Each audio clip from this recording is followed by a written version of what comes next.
So we continue the series on geometric group theory with a couple of very important concepts, specifically that of a quasi-geodesic. So what's a quasi-geodesic? To motivate that, let's look at the following result. Okay, let's take x and y as let's say geodesic metric spaces.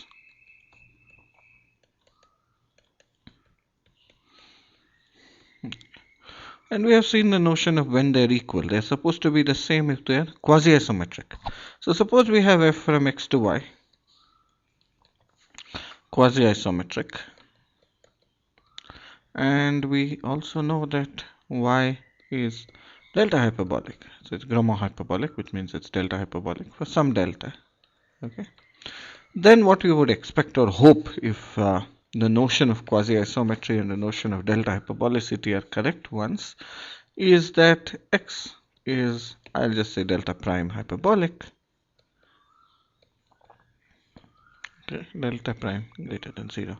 Since delta hyperbolicity is supposed to be a fundamental notion and quasi-isometry is supposed to be a fundamental relation, you should expect this. Well, let's look at a first attempt at proof, just to illustrate an issue. Well, let's try to use the thin triangle condition. Take a triangle in X, okay, so let's call it T or something and consider its image.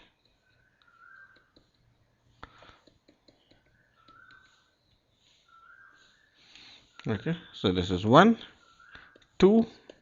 I'm just writing out an attempt, okay, as triangles in Y are thin.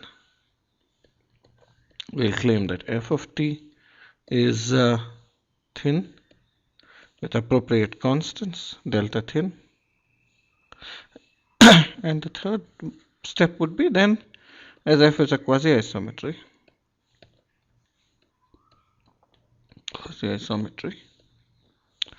we conclude that t is also thin. Well, it will be delta prime thin for some delta prime. But as I said, I emphasize this is the first attempt. Okay, so there is no problem with step 3. That is, if a triangle's image is thin, then so is its so is the given triangle. That's an easy exercise. So this step is an exercise. But what about here? Well, I slipped a fast one over you. Here, geodesic triangles are thin. These triangles whose sides, okay, so here also I'll say geodesic triangles. So I have to take a triangle whose sides are geodesics, and this is what is thin. So what we are claiming is that geodesic triangles in Y are thin. F of t is thin. Yes, here. And well, the problem is the image of a geodesic under quasi-isometry. Isometry need not be a geodesic.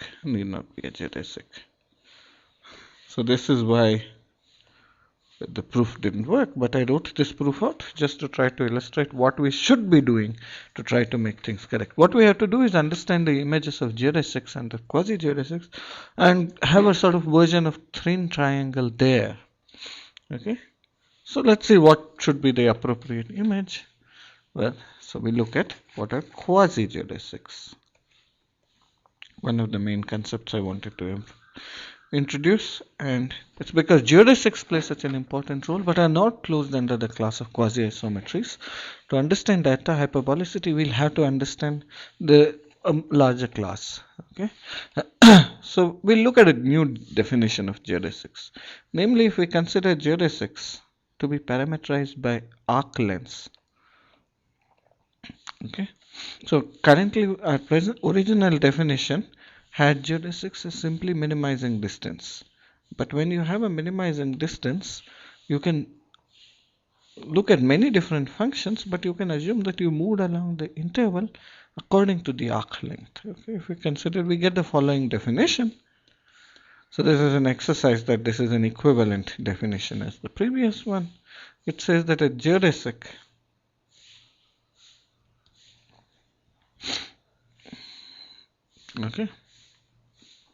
is an isometric embedding gamma from some interval I to a metric space X, I contained in R, an interval. So we move along this geodesic at a speed at a constant speed, then what happens is we get an isometric embedding. It's not a difficult exercise. This is equivalent to the fact that the length is minimized and hence length of any subsegment is minimized. Now remark, this definition works even when I is infinite or half infinite and so on. So what is the natural generalization here? So definition, well, let's take the same definition here.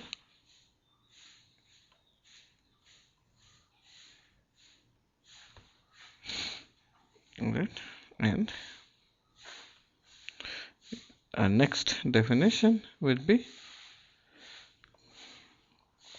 well, we had a geodesic is an isometric embedding. What do we do with this? Well, a quasi-geodesic is a, well, English grammar will require this to be a quasi-isometric embedding. So we have just changed it. This is an obvious change. Okay. So what does so this is our definition, and so we have a new notion of quasi-isometry. But what does that give us here? Well, the first result it gives us is what we wanted in some sense. So there's the following proposition: the image of a quasi-geodesic, of a geodesic or a quasi-geodesic. So geodesics are quasi-geodesics under a quasi-isometric embedding, a quasi-isometric embedding. So Qi will be used for quasi-isometry all the time since it's such a common word. Is a quasi-geodesic.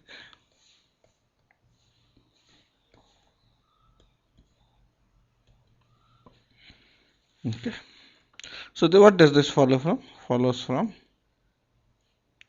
well, what was a quasi-geodesic? It was a quasi-isometric embedding, and we are composing two quasi-isometric embeddings. Okay. So follows from the following theorem, which I'm stating as a theorem because it's foundationally important, but it's really easy. Okay. So the image, the composition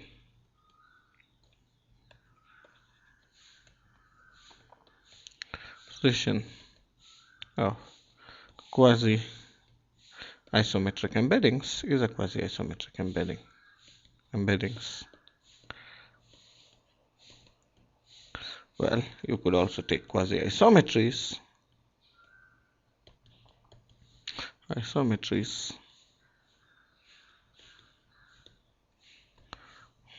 is a quasi-isometric embedding, and similarly quasi-isometry.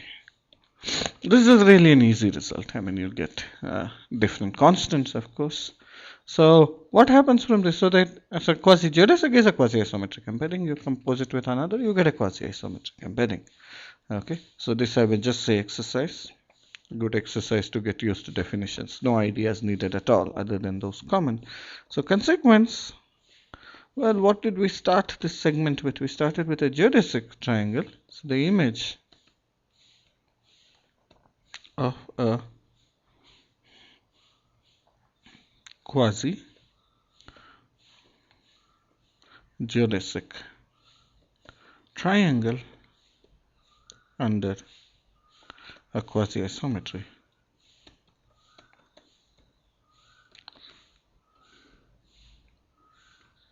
is a quasi-geodesic triangle. Is a quasi-geodesic triangle.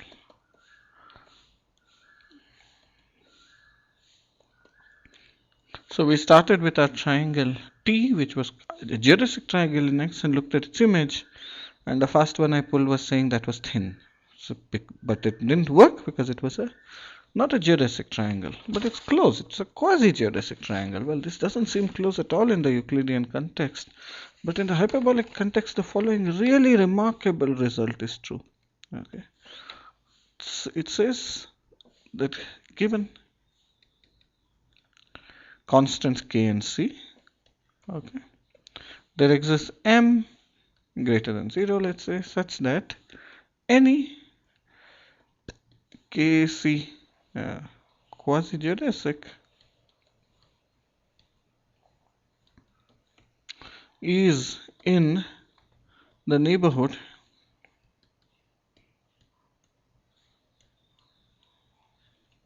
Nm of alpha for a geodesic alpha. Okay, so briefly, this is a statement that says any quasi-geodesic is close to a geodesic. So your proof takes work. I'm not going to say proof easy, it's deferred. So later. In another segment, we'll return to the proof. So I want to emphasize that this is one of those sort of pivotal results.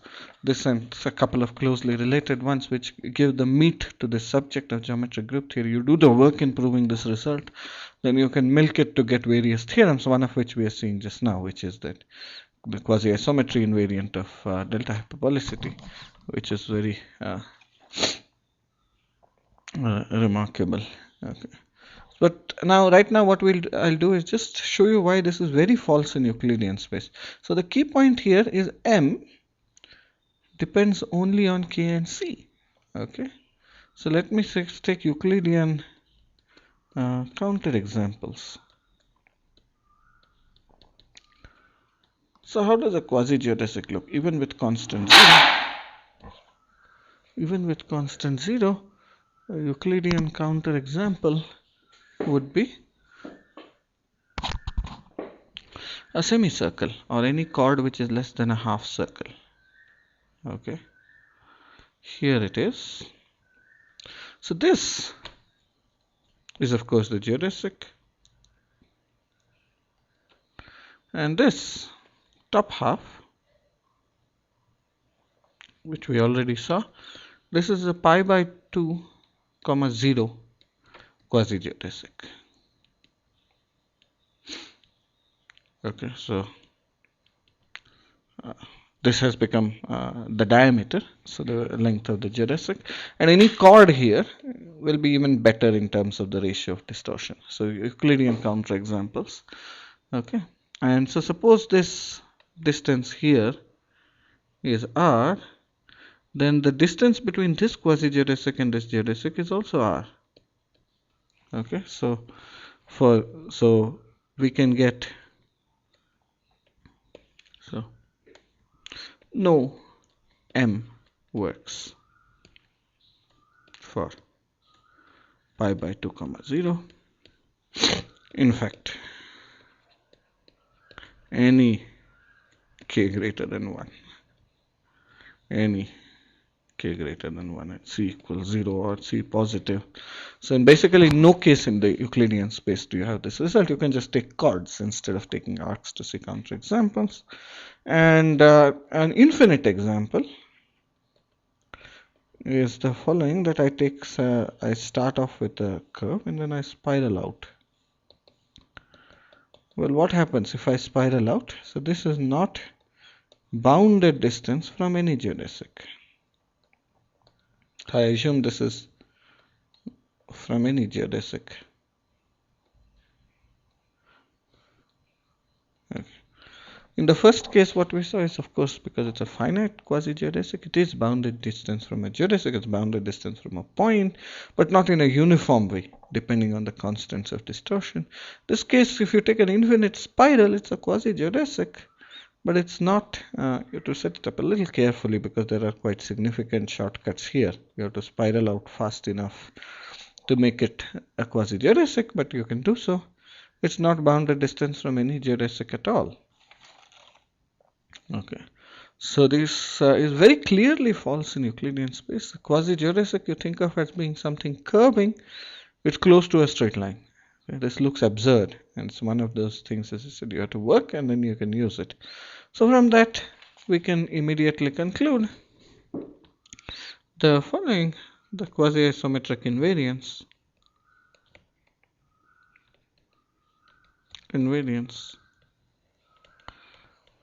of delta hyperbolicity. Well, we look at the following lemma. So if y, which in our case is delta hyperbolic, then then for fixed kc,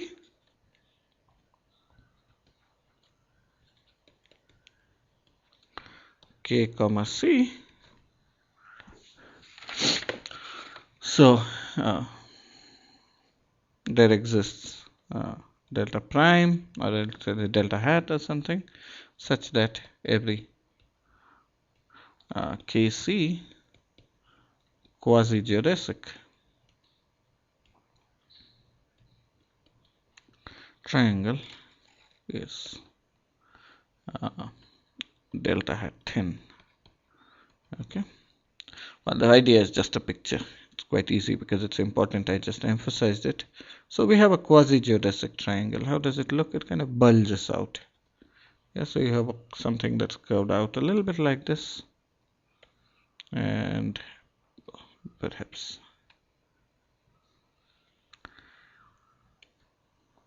maybe more realistically, it sort of bulges out. It's supposed to look quite thin anyway, and like this. Well, what do we know? It's close to the geodesic triangle. Okay, so it's close to the geodesic triangle, which is thin. Now if I take any point on the orange side, well, there is a point here, so that this distance is less than m. This quasi-geodesic is close to a geodesic, and this triangle is delta thin, the geodesic triangle. So this distance here is less than delta. And meanwhile, we can find another point here. Now this is a little exercise to show this. It's a little exercise to show that you can actually find another point here, which is less than m. Okay, fine. And so this I should emphasize as an exercise. Okay, and you might need some other. It's a geodesic metric space, so you have to, because our claim is only that every point in the quasi-geodesic is close to a geodesic point less than m, or maybe it's some 2m or something here, less than, perhaps it's 2m or something, some constant times m. Okay, and the conclusion here is the distance between this point and this point. Okay, so I'll call it p and q. So distance between p and q is less than some delta plus maybe 3m or something like that. Okay, that is triangle thin. Remember what that triangle being thin means, that any point on one side is not very far away from the other side. Now m is quite big, so it might be far. In general, delta and delta hyperbolic need not be small. It just has to be bounded uniformly. Okay, so from this the theorem follows. So the theorem now follows. The theorem stated in the beginning, which is delta hyperbolicity is quasi-isometry invariant. I'll just again call this an exercise to warn that there's a bit of checking to be done. Essentially just that we got the statements right. No more ideas are needed. We looked at a triangle in X and then looked at its image. It was quasi-geodesic triangle. That was thin. And then it follows that the given original geodesic triangle is thin. So this is another characterization of hyperbolicity. Well, an important corollary here is the following definition makes sense. Namely, a group, a finitely generated group, G is word hyperbolic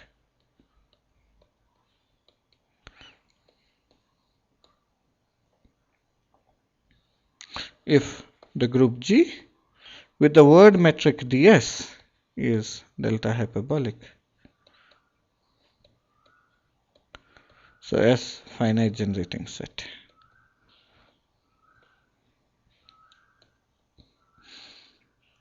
Now a priori, the word metric depends certainly on the finite generating set you have chosen, and so a priori, so does the delta hyperbolicity. But in fact, in practice it doesn't, and that's because of this theorem and what we saw last time, which is the last segment, which is that given two different sets, the corresponding spaces we get are quasi-isometric.